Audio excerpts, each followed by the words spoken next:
आइए मेरे प्यारे बच्चों, एक्टिव पैसिव वॉइस को आगे बढ़ाते हुए आज हम मॉडल वर्ब जो है इसके हम एक्टिव से पैसिव वॉइस में बदलना सीखेंगे। और ये बहुत इजी टॉपिक है, आप इजीली समझ जाओगे। तो क्या आप लोग पढ़ना चाहोगे? Yes sir. चलिए, अगर आप लोगों की पढ़ना की इच्छा है तो हम चलिए इसको समझाते हैं। देखिए, मॉडल वर्ब को एक्टिव से पैसिव में बदलना है और बहुत इजी टॉपिक है, कुछ भी नहीं है। आइए देखते हैं कैसे। तो पहले हम मॉडल वर्ब को समझ ले। कुछ मॉडल वर्ब हमने यहाँ पे लिख रखा है, तो आप देखिए मॉडल वर्ब कौन से? Should have, ought to have, could have, might have, will have, shall have, may have, must have and would have. अच्छा, एक चीज बताइए आप लोग, इतने मॉडल वर्ब जो लिखे गए हैं इसमें क्या चीज कॉमन है जो सब में है? नहीं पता? अगर पता है तो बोलो हैव। इन सब में देखो, सब यानी सब में हैव कॉमन है। हैव क्या है? कॉमन। सब में कॉमन है, यानी हैव सब में पाया जा रहा है। केवल बदलाव इधर हुआ, जैसे शुड में हुआ, ought to, could, might, will, shall, may, must, would, इस सब में बदलाव हुआ है, लेकिन हैव में कोई बदलाव नहीं हुआ है। इधर कोई बदलाव नहीं है, यानी सब में हैव है, ये कॉमन है। और ये कॉमन है। अब कॉमन है तो फिर जब भी हम इसका जहां पे भी इस्तेमाल करते हैं एक्टिव वॉइस में, तो क्या लेकर आता है? अपने साथ वर्ब की थर्ड फॉर्म लेकर आता है। यानी जब भी हैव आएगा, ये मान के चलो 99% कि अपने साथ वर्ब की थर्ड फॉर्म लेकर आएगा। तो जब हम पैसिव वॉइस में बदलते हैं, तो पैसिव वॉइस में बताइए आप लोग, वर्ब की कौन सी फॉर्म यूज होती है? Third form. यानी आप लोग बोल भी नहीं पा रहे, यानी आप लोग का माइंड नहीं चल रहा है। पैसिव वॉइस में हम जब भी किसी वाक्य को चेंज करते हैं तो वर्ब की कौन सी फॉर्म यूज होती है? थर्ड फॉर्म यूज होती है। इसलिए थोड़ा माइंड लगा के सुनिए। अगर नहीं ध्यान से सुनेंगे तो पक्का आपको समझ में आना नहीं है। तो मेरे साथ रहिए और ध्यान से समझते चलिए। ये मॉडल वर्ब का पैसिव वॉइस है तो कुछ है ही नहीं इसमें। आगे बढ़े हम लोग। अब देखिए, अब हम अफर्मेटिव सेंटेंस को पहले पढ़ेंगे। क्लियर? तो अफर्मेटिव सेंटेंस के हम मॉडल वर्ब को एक्टिव से पैसिव वॉइस में बदल लेते हैं। चलिए हम पहले सेंटेंस की तरफ बढ़ते हैं और एक एक चीज को समझते रहिएगा। You must have done your work, ये हमारा एक्टिव वॉइस था। अगर ये हमारा एक्टिव वॉइस था तो इसको पैसिव वॉइस में बदलना है। पैसिव वॉइस का हमारा रूल क्या है? रूल को तो जानना जरूरी है। रूल में देखें, सबसे पहले आप जानते हैं जब भी हम एक्टिव वॉइस को पैसिव वॉइस में बदलते हैं तो सबसे पहले हमें क्या लिखना पड़ता है? ऑब्जेक्ट लिखना पड़ता है। यहां पर भी आप ऑब्जेक्ट को सबसे पहले लिख लोगे। क्लियर? ऑब्जेक्ट को सबसे पहले लिख लोगे।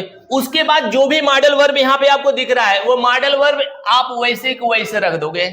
मॉडल वर्ब ये आप वैसे उतार करके यहाँ पे रख दोगे, यानी रहेगा उसको वहीं पे रहने देना है, उसमें कोई बदलाव नहीं करना है। क्लियर? अब हमने मॉडल वर्ब रख लिया। अब केवल और केवल पैसिव वॉइस में बदलते समय आपको क्या करना है? बीन लिख देना है। केवल बीन लिख देना है। वर्ब की थर्ड फॉर्म आपके एक्टिव वॉइस में ऑलरेडी आया रहेगा और उसी वर्ब की थर्ड फॉर्म को आपको लिख देना है। और लास्ट में सब्जेक्ट जो होता है उसको जब ऑब्जेक्ट बनाओगे तो उसके पहले क्या लिखेंगे? बाय लगा देंगे। तो आपको यहां पे क्या बदलाव करना है पैसिव वॉइस में? केवल ऑब्जेक्ट, बीन और बाय लिख करके सब्जेक्ट। केवल मात्र 2-3 बदलाव ही करने हैं और कुछ करना नहीं है। तो आइए पहले सेंटेंस को आपकी मदद से करनी है। आप लोग मुझे बताते चलिएगा इस सेंटेंस को कैसे बदलना है। यह sentence you must have done your work, इसमें हमें ऑब्जेक्ट बताइए। ऑब्जेक्ट कहां है? तो यहां पर ऑब्जेक्ट है आपका योर। तो योर वर्क को हमें लाना है पहले यहां पर, यानी ऑब्जेक्ट की जगह पे। तो यहां पे हो जाएगा योर वर्क हमने लिख लिया। योर वर्क लिख लिया तो आप बोलो क्या करना है अब? Must have. आपका मॉडल वर्ब क्या है? Must have. यहां पे देख सकते हो चार्ट में मस्ट हैव कहां है? यहां पर आपको मिलेगा मस्ट हैव। तो हमारा मॉडल वर्ब मस्ट हैव जो है उसको हम पहले उतार लेंगे, यानी मस्ट हैव हमने उतार लिया वैसे का वैसे। Your work must have. अब क्या करें? अब हमें बीन लिखना है, यानी मॉडल वर्ब के बाद बीन लिखना है। Your work must have been verb की थर्ड फॉर्म कहाँ है? यानी डन लिखा हुआ है, डन को ऐसे हमें क्या करना है? उतार देना है। अब क्या करें उस वाक्य में? बाई। बाई के बाद सब्जेक्ट बताइए, सब्जेक्ट यानी यू है तो यू को क्या करेंगे हम? यू का ऑब्जेक्ट यू ही होता है, आप अच्छी तरह जानते हो। तो इसका पैसिव वॉइस क्या बनकर तैयार हो गया? एक बार पढ़ के सुनाओ। Yes, your work must have been done by you. Clear? कोई प्रॉब्लम थी? आइए हम नेक्स्ट सेंटेंस को हल करते हैं। He will have closed his shop. इसमें आप ऑब्जेक्ट बताओ कहां पे है? Very good, his shop. His shop जो है इसका ऑब्जेक्ट है, तो हिज शॉप को हम पहले लिखेंगे हिज शॉप। अब मॉडल वर्ब कहां है? Will have. हर चीज को आप बोलते रहो, कोई डरने की आवश्यकता नहीं है, एकदम इजी वे में पढ़ो, no problem. His shop will have, will have को लिख देंगे। विल हैव के बाद क्या करेंगे? यानी स्ट्रक्चर, यानी अकॉर्डिंग टू रूल हमें चलना है। यानी रूल क्या बोला? Object, modal verb, been, verb third form by subject, एकदम रूल के अकॉर्डिंग हमें चलना। माइंड में ऑब्जेक्ट यानी स्ट्रक्चर को माइंड में रखना चाहिए, रूल को रखना चाहिए, बाकी तो हल हो जाएगा। हिज शॉप विल हैव क्या लिखे यहाँ पे? बीन। आगे आगे आगे बोलिए, आगे बोलिए। His shop will have been closed, यानी क्लोज्ड ऑलरेडी यहाँ पे थर्ड फॉर्म था, उसी थर्ड फॉर्म को हमें उतार देना है। अब आगे क्या करना है? बाई। बाई ही हमारा है सब्जेक्ट, ही को ऑब्जेक्ट मत लोगे तो क्या मिलेगा? By him. सेंटेंस क्लियर हो गया? बिल्कुल इसी तरह का नई सेंटेंस को आप बोल के सुनो। His shop will have been closed by him. अब नेक्स्ट सेंटेंस को, she would have attended the meeting, इसको पैसिव वॉइस में चेंज कर लेंगे। चलिए हेल्प करिए, इसमें ऑब्जेक्ट बताइए कहां पे है? वेरी गुड, यहां पर ऑब्जेक्ट है द मीटिंग, तो द मीटिंग को हम सबसे पहले लिखेंगे। द मीटिंग को हमने लिख लिया है, हमारा क्या था? ऑब्जेक्ट। क्लियर? हमने ऑब्जेक्ट लिख लिया, ऑब्जेक्ट हो गया। ऑब्जेक्ट के बाद क्या करेंगे हम? Modal verb. मॉडल वर्ब को हम वैसे का वैसे जो भी आ रहेगा उसे हम उतार लेंगे। द मीटिंग वुड हैव, इसके बाद क्या लिखना? बीन। थोड़ा सा दम लगाकर बोलिए, जैसे लग रहा है कि आप लोग खाए नहीं हो, जो खाए थे सब पच गया। The meeting would have been attended. Attended verb की कौन सी फॉर्म है? बिल्कुल इसी तरह क्लियर होना चाहिए माइंड में, आप क्या पढ़ रहे थे, आपको पता क्या है, ये तो होना चाहिए clear. The meeting would have been attended. Attended. अब हमें और क्या करना है बताइए आप लोग? बाई। सी हमारा सब्जेक्ट है, सी का ऑब्जेक्ट क्या होगा? तो क्या करेंगे हम? By her. सेंटेंस पूरा हो गया? वेरी गुड, पढ़ के सुनाइए तो। The meeting would have been attended by her. बिल्कुल लग रहा है आपको पता है। अगला एक और है, हल करते हैं इसको भी। पढ़ के सुनाइए, क्या है इसमें लिखा हुआ? बिल्कुल, you are to have spoken the truth. अब ध्यान देखा, ऑब्जेक्ट पे ध्यान दो। ऑब्जेक्ट कहाँ है? That truth. ट्रूथ मीन्स क्या होता है? कोई बचाएगा? ट्रूथ मीन्स सही, सच्चाई। ट्रूथ मीन्स क्या होता है? सच्चाई। अब हमारा ऑब्जेक्ट मिल गया द ट्रूथ। द ट्रूथ को हमें कहां रखना है? पहले रखना है द ट्रूथ, उसके बाद हमें क्या करना है? बोलो। अब देखिए हमारा are to have, modal verb में आकर देखिए आर टू हैव कहां पे है, यानी आर टू हैव मिल गया। तो हमें मॉडल वर्ब को रख लेना है, क्योंकि यहाँ पे रूल क्या कर रहा है? मॉडल वर्ब को साथ में रखना है। That truth are to have. Clear? Are to have. अब क्या किया जाए? बीन। बिल्कुल, that truth are to have been. अब क्या करना है? भाई बोलो। देखो मैं केवल आपका सहयोग कर रहा हूं, पढ़ना तो आप ही को है, पढ़ाना भी आप ही को है, बोलना भी आपको है। चलिए हैव बीन हो गया। स्पोकन ये वर्ब की कौन सी फॉर्म है? इसकी फर्स्ट फॉर्म क्या होती है? फंस गया ना? यानी स्पोकन का फर्स्ट फॉर्म होता है स्पीक। सेकेंड फॉर्म होता है स्पोक, थर्ड फॉर्म होता है spoken. That truth are to have been spoken. अब यहां पर थर्ड फॉर्म आया, थर्ड फॉर्म उतार भी देना है। Clear? Yes, sir. That truth are to have been spoken. अब क्या करना भाई? बाई। बाई लिखने के बाद सब्जेक्ट कहां पे है? यू। यू सब्जेक्ट है तो इसका ऑब्जेक्ट क्या होगा? भाई सब्जेक्ट और ऑब्जेक्ट ये सारी चीजें मैंने फर्स्ट वीडियो में मैंने बता रखी है। आप वहां पे जाकर देखो, first video active passive voice की पूरी जान मैंने निकाल दी है। वहां पे बिल्कुल वो पढ़ लो, आप लोगों को वैसे आ जाएगा, बाकायदा समझाया मैंने। तो यू जो हमारा सब्जेक्ट है, इसका ऑब्जेक्ट क्या होता है? यू ही होता है। क्लियर? Yes, sir. एक बार पढ़ के तो सुनाओ। The truth ought to have been spoken by you. पढ़ने की भी आदत, इसीलिए मैं इतनी वीडियो बना रहा हूं आप लोगों की। पढ़ो पढ़ो, आगे बढ़ो। आप लोग ध्यान नहीं देते, स्कूल में पढ़ाया नहीं जाता, स्कूल में बच्चों की भरमार लगी हुई है। कम से कम पढ़ो, घर पे पढ़ो। चलिए आगे बढ़ते हैं। लास्ट सेंटेंस, लास्ट सेंटेंस, चलिए इसको भी हल कर दीजिए। क्या लिखा हुआ? I shall have saved enough money. I shall have saved enough money, इसको पैसिव वॉइस में चेंज करके हम लोग देखते हैं। इसमें ऑब्जेक्ट बताइए कहां है? थोड़ा तेज बोला करो। Enough money. Enough money. Enough money यानी पर्याप्त पैसा, यह हमारा है ऑब्जेक्ट। ऑब्जेक्ट को हमें पहले लिख लेना है।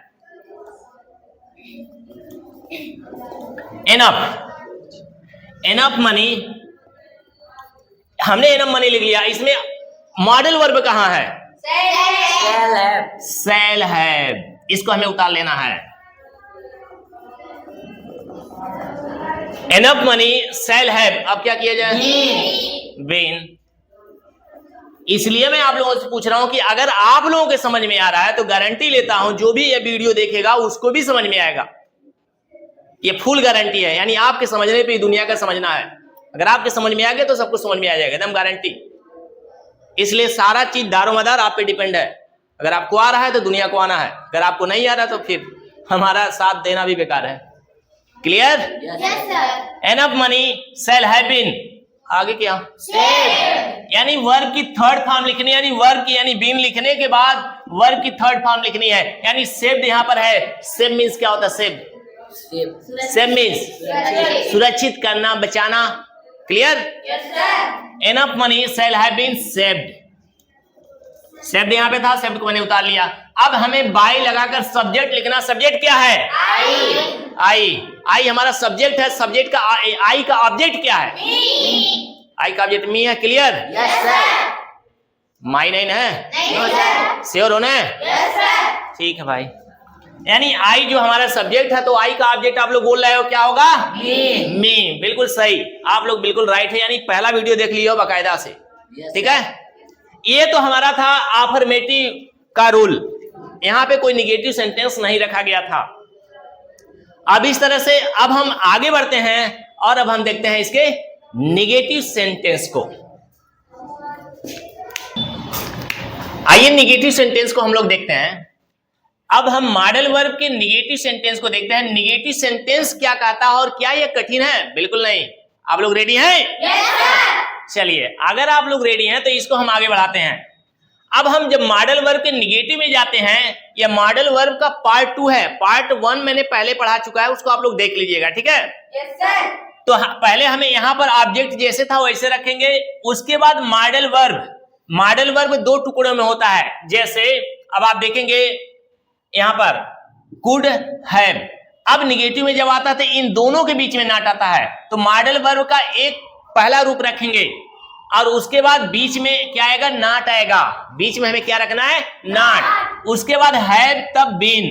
हैव रखने के बाद बीन रखना है। उसके बाद वर्ब की थर्ड फॉर्म रखेंगे। उसके बाद लास्ट में बाई। Subject. आप लोग भूल जाते हैं क्या? नहीं, sir. भूलिए मत, याद रखिए, साथ चलिए। क्लियर है? ऑब्जेक्ट समझ, स्ट्रक्चर समझ में आ गया? Yes, sir. चलिए, तो हम पहले सेंटेंस को हल करते हैं। पहला सेंटेंस क्या है? She could not have pass the exam. तो इसमें हमें बताओ ऑब्जेक्ट कहां है? The exam. ऑब्जेक्ट आपको मिल गया? Yes, sir. तो हम पहले ऑब्जेक्ट को रख ले, द एग्जाम। अब इसके बाद क्या करेंगे? Good. यानी मॉडल वर्ब जैसे मैंने लिखा है तो मॉडल वर्ब का पहला यानी कुड हैव है, कुड हैव है तो पहले हम कुड को रख लेंगे। किसको रख लेंगे? कुड को हम रख लेंगे। क्लियर? अब नाट है तो नाट को वैसे ही उतार देंगे। ठीक है, हालांकि हमें स्ट्रक्चर में नाट को अलग से रखना पड़ा है, फिर मॉडल वर्ब को रखा है, तो ये मतलब मैटर नहीं करता, क्योंकि अलग अलग जब करेंगे नाट तो बीच में आएगा। अफर्मेटिव तो है नहीं कि केवल और केवल कुड हैव आएगा, जब निगेटिव है तो नाट बीच में आएगा। अब नाट वैसे हम उतार देंगे, could not have, could not have कर सकते हैं, अगर है तो कुड नॉट हैव कर लीजिए, कुड नॉट हैव। क्लियर है? The exam could not have, यानी निगेटिव यानी नॉट बीच में आएगा, उसको हम ऐसे रहने देंगे, हैव को भी उतार लेंगे, यानी could not have. The exam could not have, उसके बाद क्या रखना हमें? The exam could not have been, है बीन। अब उसके बाद बीन रख लिया तो वर्ब की कौन सी फॉर्म लिखनी है? Third form. या कौन सी वर्ब की थर्ड फॉर्म है? Passed. The exam could not have been passed, क्या? पास्ट बाय क्या? सब्जेक्ट, यानी सब्जेक्ट आपका सी है तो इसको जब ऑब्जेक्ट में बदलेंगे तो क्या हो जाएगा? हर। तो इसका पैसिव वॉइस क्लियर? नेक्स्ट वाले को हल करते हैं। You must not have paid the money, तो ऑब्जेक्ट बताइए। द मनी, द मनी को हम सबसे पहले लिख लेंगे। क्लियर है? द मनी आपने लिख लिया, उसके बाद आगे बढ़े। Must not have, must not have, the money must not have, the money must not have. अब यहां तक आपने लिख लिया, उसके बाद आपको क्या लगाना है? बीन लगाना है। The money must not have been, verb की थर्ड फॉर्म पेड, क्या? पेड, यानी इसकी फर्स्ट फॉर्म आप बता सकते हैं? इसकी फर्स्ट फॉर्म होती है पे। क्या होती है? पे।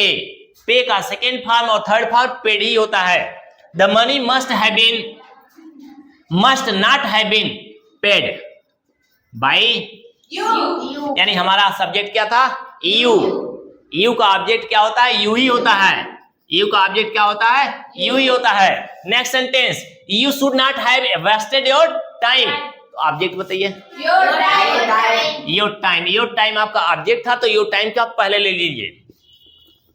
Your time, your time should not have, अब शुड को हम सबसे पहले लिखेंगे, शुड आप लिख ले रहे हैं, उसके बाद आप क्या उतारेंगे? नॉट को उतार लीजिए, क्योंकि साथ साथ है तो वैसे लिख देते हैं। हैव है तो हैव को लिख देते हैं। ठीक, यानी structure modal verb plus not plus have इस तरह से आ रहा है, यानी तीनों का एक साथ सेटलमेंट है। Clear? Your time should not have, अब उसके बाद क्या लिखना है? Been. Your time should not have been wasted, waste माने होता है बर्बाद करना, वेस्ट माने क्या होता है? बर्बाद करना। तो इसका थर्ड फॉर्म होता है वेस्टेड, वेस्टेड आप लिख लीजिए, और कुछ बचा नहीं तो बाई यू आपका सब्जेक्ट है, सब्जेक्ट को हम किस में बदल लेंगे? ऑब्जेक्ट में। एक सेंटेंस और है, they should not have read the letter, they should not have read the letter, object क्या है इसमें? The letter. द लेटर को आप पहले लिख लीजिए।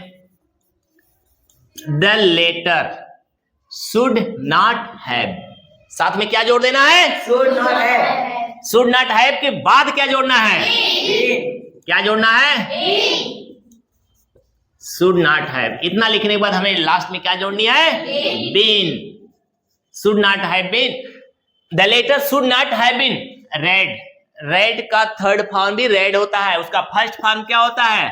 Read. Second form read, third form भी होता है रेड, यानी प्रोनाउंसिएशन में डिफरेंस है। The letter should not have been read by they. They हमारा है सब्जेक्ट, जब उसको ऑब्जेक्ट में बदलेंगे तो क्या हो जाएगा? दे का? दे का हो जाएगा देम। दे का क्या हो जाएगा? देम हो जाएगा। लास्ट सेंटेंस को देखते हैं। We should not have insulted the poor. The poor object क्या है? तो आप क्या लिख लेंगे पहले? The poor. आगे बोलिए। Should not have been, should not have been. Insult means क्या होता है? इंसल्ट मीन्स बेइज्जती करना कि अपमान करना, एकदम से बेइज्जती ही कर दे रहे हो। The poor should not have been insulted, क्या? Insulted. इंसल्टेड बाई, बोलो वी का ऑब्जेक्ट क्या होगा? वी का ऑब्जेक्ट होगा अस। इस तरह से आपने निगेटिव सेंटेंस को बड़े आराम से हल किया। अब हम निगेटिव सेंटेंस के साथ साथ हम आपको कुछ SW दे रहे हैं जो कि आप इसको हल करेंगे। तो आइए हम SW की तरफ बढ़ते हैं। तो मेरे प्यारे बच्चों, आप लोगों ने देखा किस प्रकार से हमने मॉडल वर्ब के अफर्मेटिव सेंटेंस को भी हमने पढ़ा, फिर निगेटिव सेंटेंस को पढ़ा। अब बारी है कि इसको आगे बढ़ाएं और हम आप लोगों के लिए SW यानी होमवर्क दें। तो हमने होमवर्क आपके लिए बोर्ड पे रख दिया है। आप इस होमवर्क को आप लोग देखिएगा और इसका सॉल्यूशन आप कमेंट बॉक्स में लिखकर सेंड करिएगा। हम इसका रिप्लाई करेंगे कि आपका आंसर सही है कि गलत है। तो आप देख सकते हैं किस प्रकार से you must not have painted the wall, first SW, second he should not have broken the stick, next we should have played the match, next they ought to have helped the needy, and the last is you should not have punished your servant। इस तरह से मैंने आपके लिए homework भी दे रखा है, तो आप इसको करिएगा। एक बात और, हमने इसके पहले भी इसके सभी पैसिव वॉइस हमने पढ़ा रखे हैं, हमारे YouTube चैनल पर है, तो आप वहां पे जाके देखिएगा, प्लेलिस्ट बनी हुई है, तो आपको एक किनारे से पढ़ने को मिल जाएगा। आपको इधर उधर दौड़ने की भी आवश्यकता नहीं होगी। मैंने बहुत बेहतर तरीके से इसी प्रकार से पढ़ाया है, उसमें भी बच्चों ने हेल्प किया है। तो thank you for watching my videos, see in the next video, bye.